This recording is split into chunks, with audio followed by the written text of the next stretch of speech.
Louer un logement dans un bureau, et pourquoi pas, ce concept se développe en France. Une bonne façon d'occuper les 5 millions de mètres carrés de bureaux vacants. Loyer modéré et solution contre les squatteurs. Locataires et propriétaires semblent y trouver leur compte. Élodie Bessin-Besserias, Madi Diawara. Élise Caillon a 25 ans. Elle habite dans le très chic quartier de la place Vendôme, dans un logement peu banal. Donc voilà, là c'est chez moi. Son premier appartement, c'est cela, une chambre de 40 mètres carrés sur un immense plateau de bureaux reconvertis temporairement en logement. Alors du coup, ici c'est notre salon en chantier. On aimerait bien faire un petit coin cosy pour partager des bons moments avec les autres. On voudrait mettre un billard, des canapés.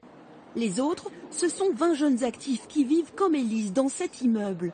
4 étages, de 400 mètres carrés chacun, desservis par l'ancien escalier de service. Les aménagements sont assez spartiates dans la cuisine ou la salle de bain, éclairage au néon, cabine de douche posée dans un coin et pas de lavabo.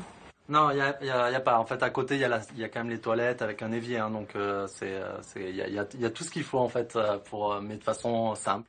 Si Rémi et Élise s'accommodent de ces petits détails, c'est que le tarif est imbattable, 201 € charges comprises, quand un studio se loue 1 200 € dans le quartier. Je pense que c'est ce qui donne directement envie aux gens de venir ici. Dès que j'en parle, dès que je dis que je paye 201 € pour 40 mètres carrés à Place Vendôme, direct on me dit t'as pas une chambre. Le bon plan a toutefois ses limites. La durée du bail n'est que de quelques mois, car ces locataires sont en fait des gardiens temporaires. L'intérêt pour les propriétaires, se protéger contre les squatteurs. Tout le monde est gagnant en fait dans cette affaire. Pour le propriétaire, il réduit ses risques et ses coûts en maintenant une présence humaine dans l'immeuble. Une simple lumière allumée suffit à avoir un effet dissuasif.